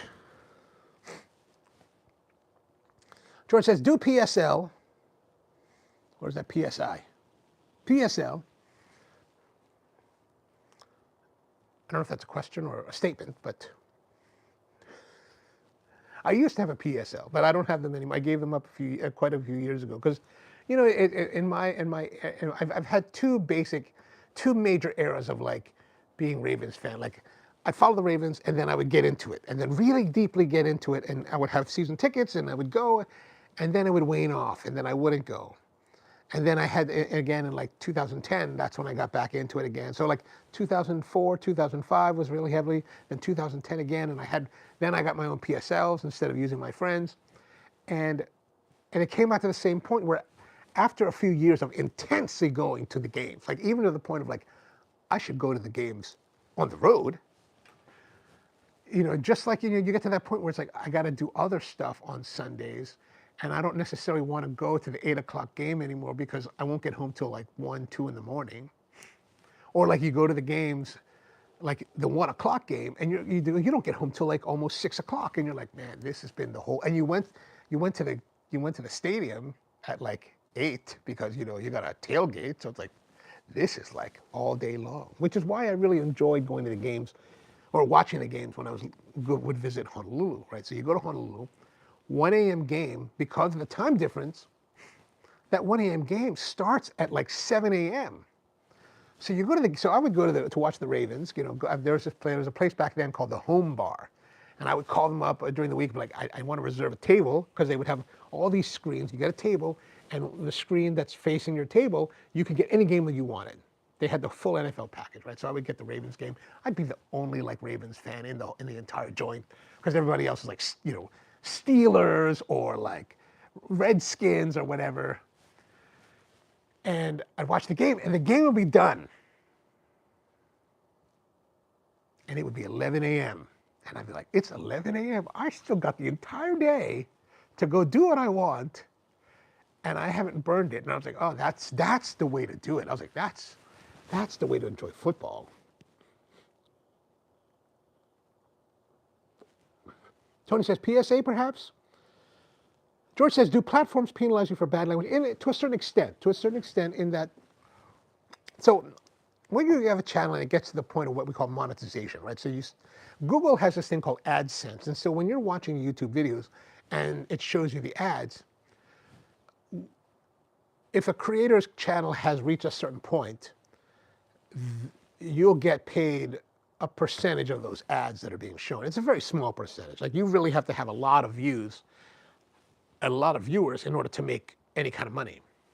So the main channel, the Ono Coffee channel, has been monetized for the last like 3 years, but it's maybe made $1,000 total.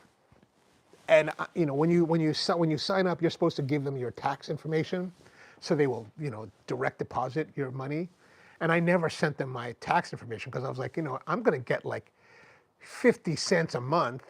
What am I going to do with 50 cents a month, or $2 or $4 or whatever it is?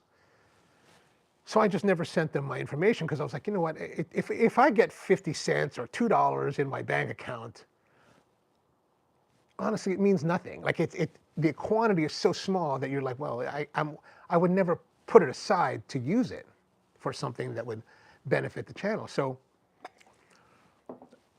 I kind of left it alone because I figured, okay, so when it reaches $1,000, then I'll send them my information and I'll get the money and I'll use it to buy like equipment for the channel or something like that. And we passed that point and I still haven't done it. But in order to get your monetization, at least when my channel got monetized, you had to have 1,000 subscribers minimum. I think now you can do it with 500 subscribers. And you had to have 4,000 hours of watch time per year. So if you had a channel that was 1,000 subscribers and you had 4,000 hours of watch time, you could qualify for it. But if the next year your watch time fell below 4,000 hours, you could lose your monetization, right? So you could lose getting that money. So it does require you to continue on. Now, when you're putting together your videos, a lot of companies that are advertising, of course, they don't want There are some companies that I think are okay with having creators, be profane in their shows, but a lot of them may not want that. So you kind of have to identify that in your videos, whether or not that kind of language is being used, and that may limit the amount of advertisers you get on your channel. So that way, it's a penalty, right? But so many people don't worry about that because, and a lot of them, a lot of the bigger channels, they have so many viewers that even if they're not getting all the opportunity they're getting, they're still making a fairly decent amount of money on it.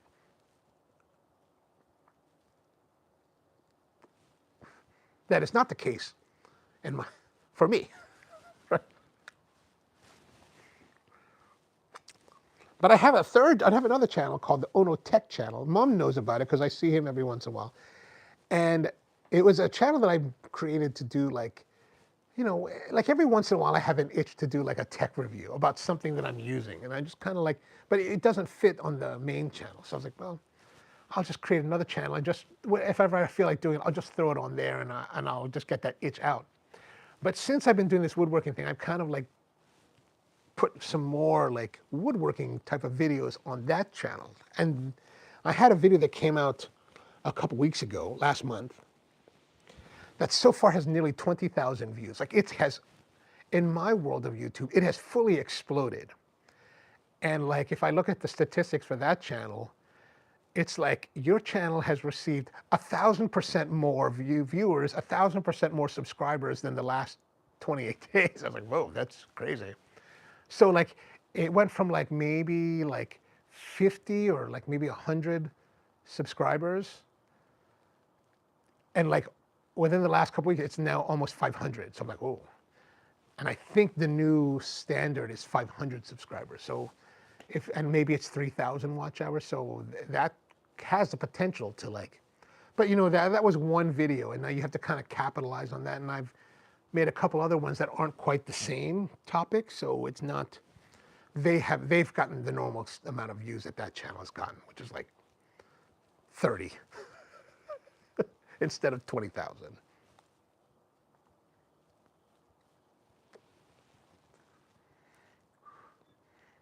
But that one that got a lot of views, I kind of had the feeling that would do well because in the woodworking world of YouTube, there's a guy called by the name of Jonathan Katz-Moses, and he's based in Santa Barbara, California, and he's been around YouTube for a very long time, and he makes a lot of videos that are actually very good for like beginning woodworkers to like understand the craft and different techniques. And he also makes different tools on his site. And he sells them on his site. And he had this what they call a jig for sharpening blades, like chisels and plane blades. And I was like, and I've been really bad at sharpening, so I was like, I need to like learn. I need to do it. Like, I just never do it, right? So he released it, and I thought it looked like a really compelling product. And I was like, I'm going to buy it. So I bought it, and I bought it on the day that he released it. So I got it fairly quickly. And I was like, I need to make a video about this, right? Because I think that people will be interested. He's got like, I don't know, hundreds of thousands of viewers. So I can capitalize on that. So that's what I did. And so I expected it to do pretty well, and it has done very well. But the other stuff, I need to find more products like that to capitalize on. Tony says the Tatuaje, the Tuxla La Riqueza was fantastic. Moving now on to the LFD Cameroon Cabinet #1. Oh, nice, nice, nice. So when you're smoking cigars, do you normally go through more than one can of the Diet Cherry Pepsi? I'm asking because like when I sit here and I smoke, I'll usually have a Diet Coke, usually a 12-ounce can, and that will usually last me pretty much all of the entire cigar. But do you go through more than that, or with each cigar? And sometimes that'll last like 2 cigars. I like the way the Diet Coke kind of goes with the cigar. Like it kind of balances it out. The acid kind of helps, I think. Tony says, my quota for diet soda per day is 2 cans. Okay, gotcha.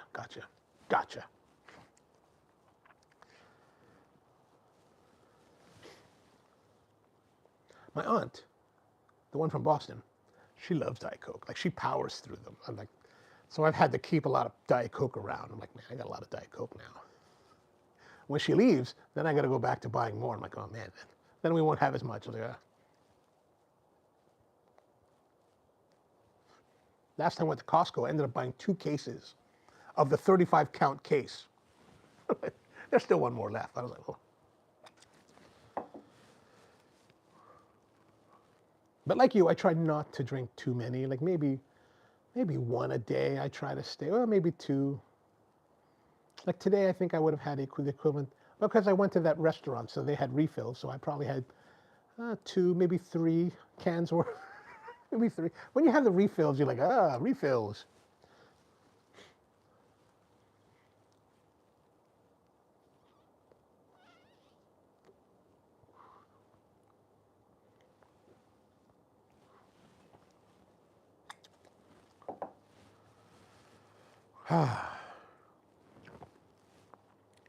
It's good. It's good.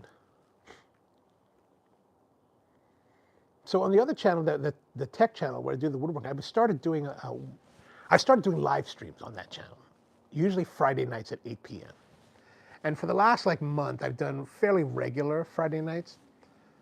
But the interesting that I've run into now, especially like the last couple of days, I was thinking about, okay, I'm going to do one Friday tomorrow, and I need to find a topic. And I'm like, what topic can I talk about? Like, my experience is much more limited than my experience in coffee. Like coffee, I'll do daily streams, there's so much to like cover. There's so much to talk about because I've had all this years of like experience. But since I don't have that much experience in the woodworking realm, like it's like, what techniques can I share on this live stream? And I've gone through a lot of it, or I've gone through quite, in the last 4 weeks or so.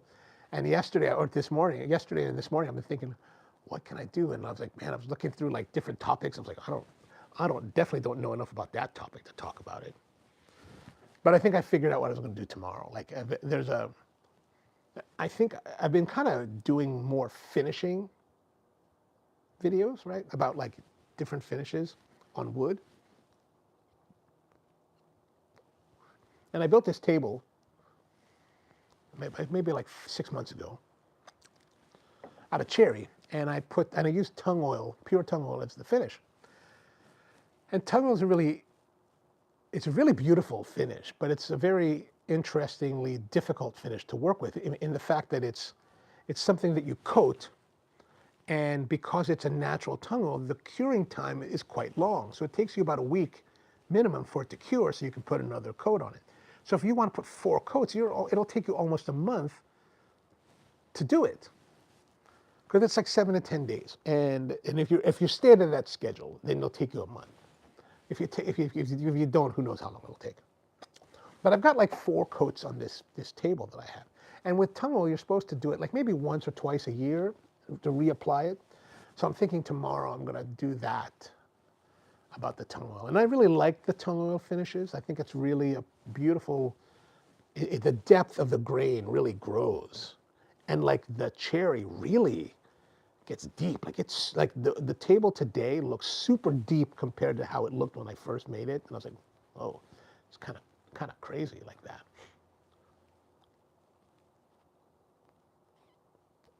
So I think that's going to be tomorrow night's topic. But good thing I'm going to be away next week, because I won't do a live stream while I'm away, because I don't know if I have anything else to go to show after that point. It's like, oh.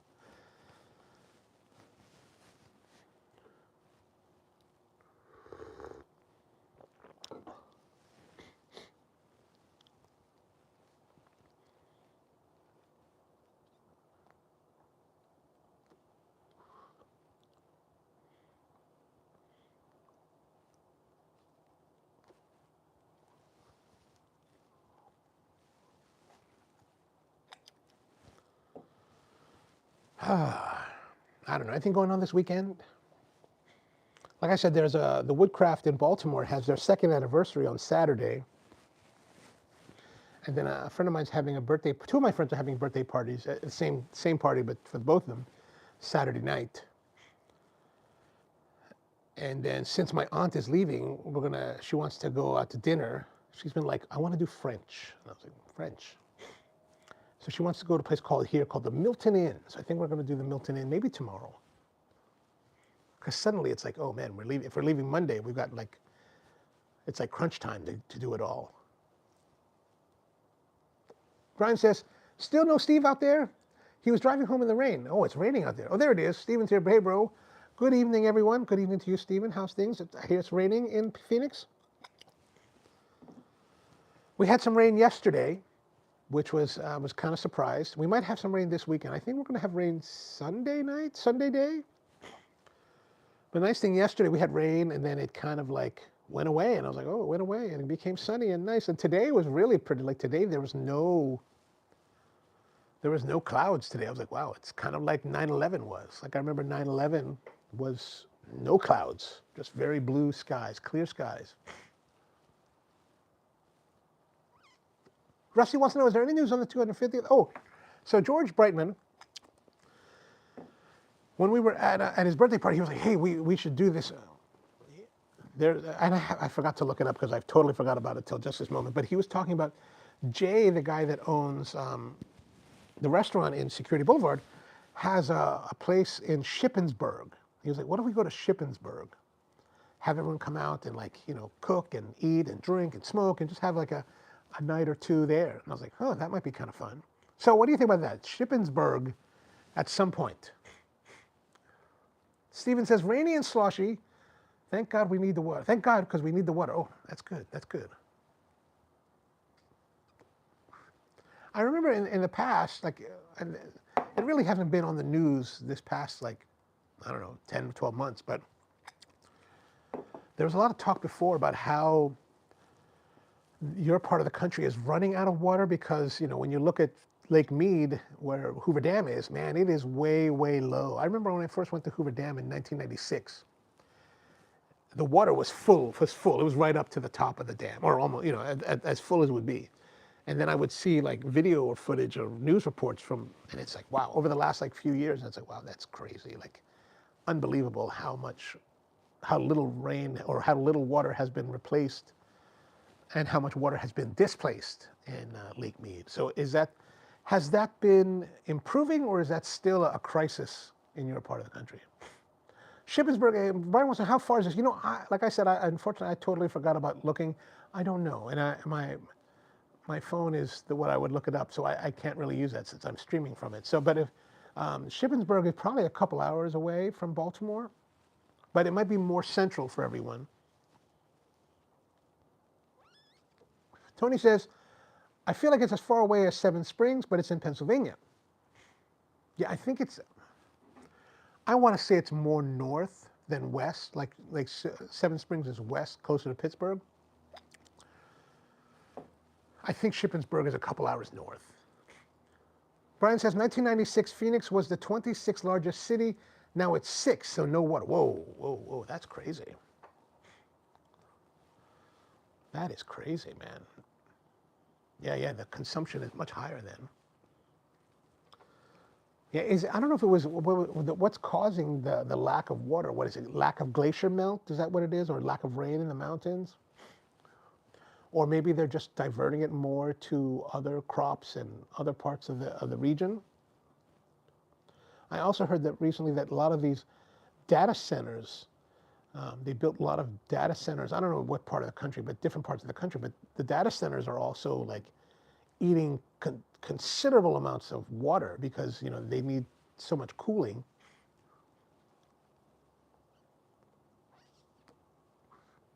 Rusty's asking, are we going to get a huge Airbnb with a fire pit in the back? Well, my understanding is that Jay has some kind of cabin, maybe. It might be a little bit on the rustic side from what George was telling me. So that's something that everyone has to like kind of weigh in on, I think. If there may be some kind of like camping level involved. But fire pit, I think, is definitely a part of that, which I think is kind of nice. But I need to talk, I should talk to George. I need to talk to him about that more.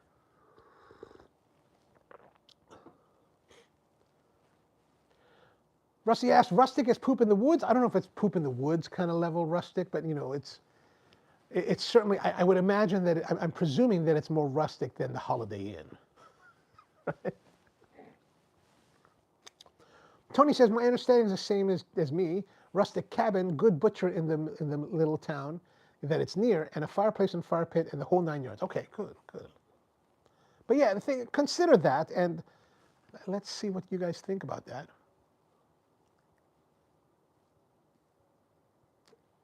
It could be, it doesn't have to be. That's what I'm saying. You know, it doesn't have to be. Now that we're well into the last third, getting towards the end, there's a slight increase in intensity and maybe a little bit of increase in bitterness and body, but it's still performing very, very well. Like really, really great.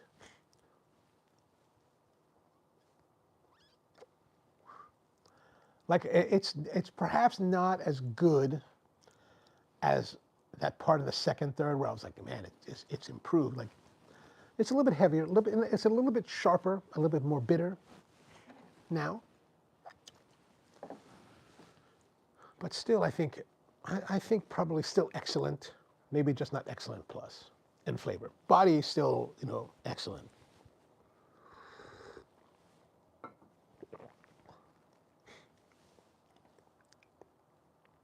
And some of the cigars that we've had in the past that were kind of in the 90 plus range, you know, like when we talk about like the 20th anniversary, My Father, or the Meerfels. This is a very different cigar than those, right? Those were, especially the Meerfel, much smoother. This is a little bit different in that respect, right? It doesn't have, maybe not that level of refinement.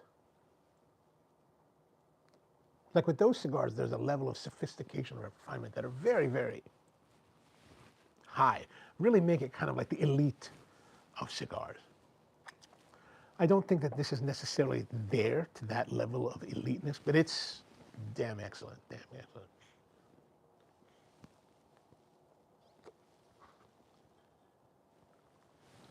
And again, I have to ration my puffing on it because we've got this much cigar and it's only 9:43. So I'm like, oh, still gotta pull 15 minutes out of this. Tony says there's a new LCA release that is made in the counter cigar factory using Miel Cameroon wrapper. Oh. So when they sell Miel Cameroon wrapper, is there some kind of actual honey being used with it, or is it some kind of processing? Like in coffee, we have something called honey processing, what they would all, in Spanish, they would call miel, proceso miel. And the honey in that respect, it doesn't mean that they're using honey in the processing of the coffee. It just means that they're leaving part of the mucilage on the bean in different quantities to get that honey. It's not really even a honey effect. Like you don't taste honey and they just call, I don't know why they even got to that point. Once upon a time, in the old days, we used to call that pulp natural, but pulp natural meant that you left the coffee bean with the full mucilage on it. And eventually that morphed from pulp natural to black honey or red honey. And then they have successive like orange honey, yellow honey, white honey. And basically what that means is that instead of having the full mucilage, they have run it through a demucilager machine that actually scrapes off a percentage of the honey depending on how much you want to pull off of it before they dry it. So I'm not sure what that means. Kellner Cigar Factory, Meerfel. Oh, I guess Kellner makes the Meerfel. Okay. And Brian's asking, Steve, what was your thoughts on George's 70th cigar? Oh yeah, let us know what you think about that.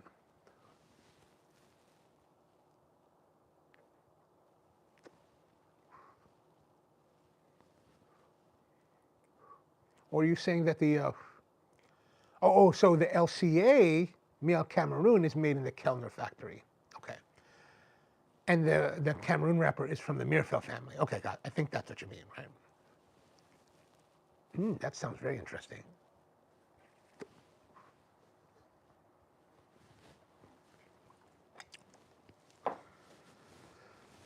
But that's not something, I wonder if you can buy that. Like, In a few weeks, we're going to be up in, what's the date there, Rusty? We're going to be in Pennsylvania for the annual chili cook-off at Widmer's Tobacco, which is Berwyn? No, not Berwyn. It's in a town just south of Philadelphia, so it's probably about an hour and a half, hour 45 minutes from Baltimore. I've gone there with Rusty for the last, 3 years we've gone there, and it's always been a good time. They're a big LCA shop, and so maybe if they have it there, we're going to have to go. Oh, not Miel, but Meerfeld. Okay, gotcha. November 2nd. So it's a Sunday, and it's really a good time. Like if you're interested in checking out a different cigar scene, I think it's worth coming up to, because I think the guys up there are very friendly, very welcoming. Bring your chairs. We sit outside and smoke cigars all day long, and then at like maybe 4 o'clock or whatever it is, everybody submits their chili. So you go down and you taste all the chilies, and man, there's just such a wide interpretation of chilies. Really a fun time, I think. Yeah, Tony, you got to come up for that. You got to come up for that. Maybe even compete.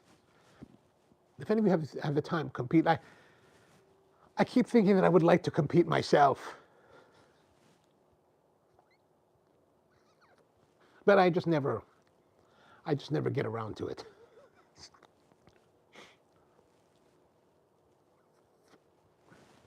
A few years ago, Skip Martin on his Facebook page posted his recipe for his Texas chili. And an interesting thing about his post was that he not only just told you these are the ingredients, like these are the spices that you're using, but these are the spices and this is the company spice that he uses. And I was like, oh, interesting.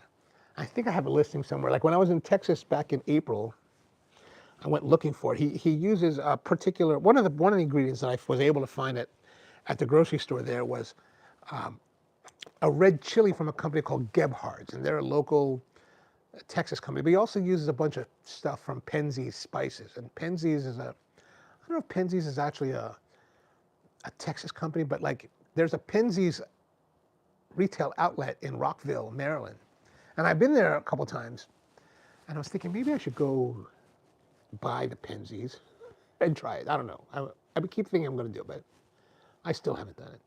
Steven says, George's 70 cigar was nice, light and tasty, enjoyable. Thank you. Oh, nice. I'm glad you enjoyed it.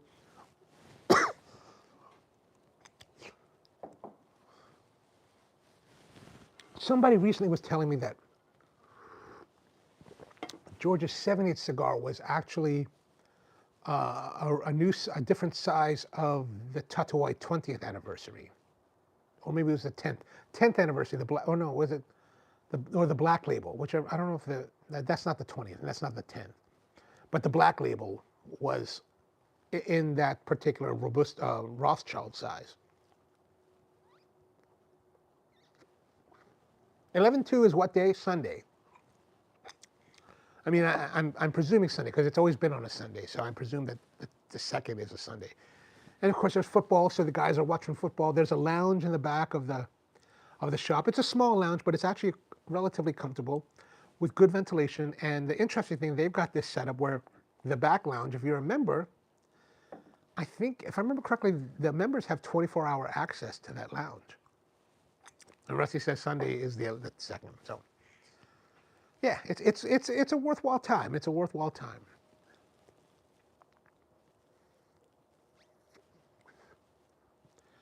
Evidently, I have to go to Pennsylvania soon, again, up to Oxford, which is the southeast corner of Pennsylvania. My friend Matt messaged me a little while ago before we started the live stream. He's like, hey, man, we got to go get these. Evidently, there's a church up in Oxford, PA, that has these 10-foot pews out of oak, and they want to get rid of them. So they're like, come get them, they're free. And I was like, what? Huh? Church pews. We did that at Spro. That was excellent. I don't know what in the world we're going to do with these pews, but I was like, that sounds like a good idea. Let's go. Bring the trailer and go pick up these pews. All right, Brian, I'm going to try. Excellent, excellent.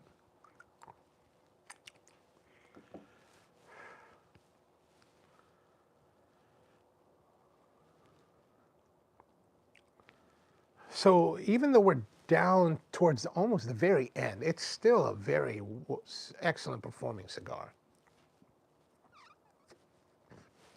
Definitely this last third, especially as we got towards the end of it, has changed character. A little more strength, a little more power, a little bit more bitterness, but still very enjoyable.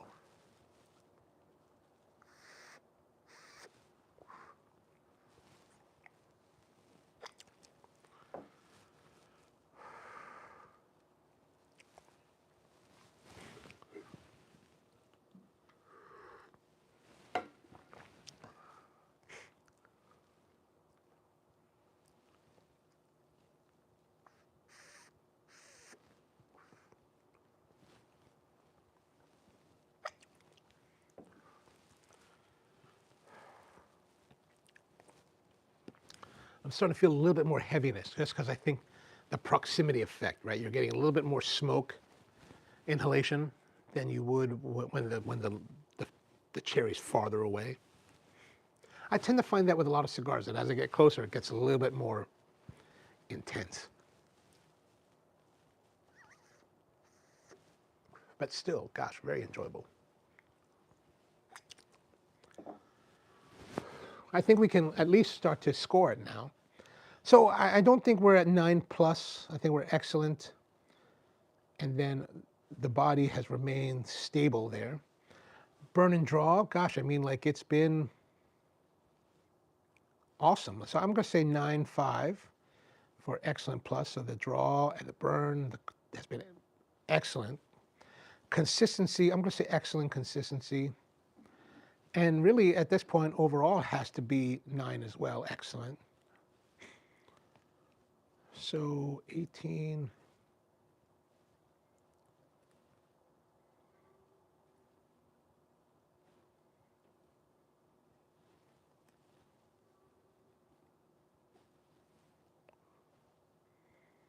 $18.5.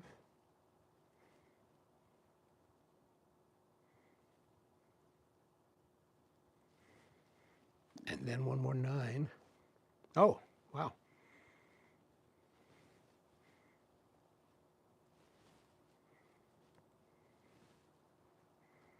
So let's recap with the previous cigar, the Ula 2025 that we smoked at the beginning of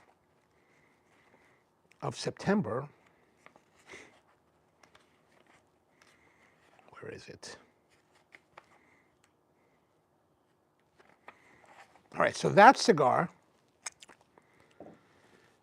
ended up at 90.25, so very, very excellent there. This one actually ended up a little bit higher, just a little bit higher. We're at 90.75 for the final score. So an excellent smoke, if you can get it. I think they still have it, based on what I saw yesterday. You can order the $13.99, so $14 for the cigar.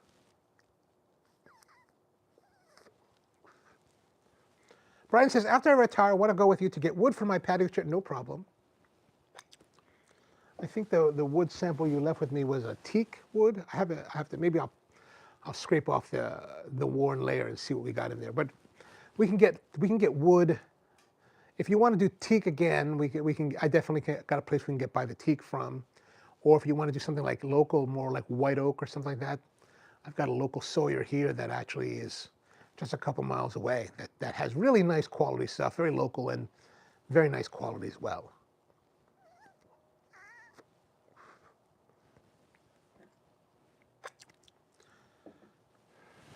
Yeah, up in Oxford, like if we get these pews on the right day, that should be close to the one place I went to last weekend called Hearn Hardwoods.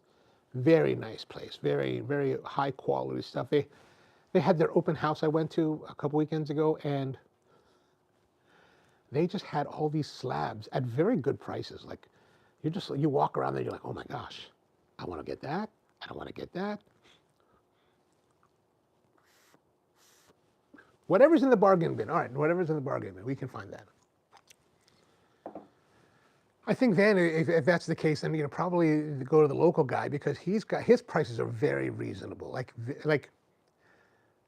let's say like if you buy walnut, black walnut, American black walnut, Eastern black walnut, if you go to most purveyors, like there's Hearn up in Oxford, there is Groff up in Quarryville.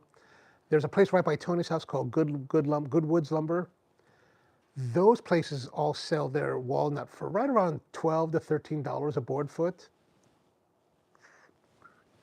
for what they call FAS, so really clear, really nice quality walnut. My guy, $6.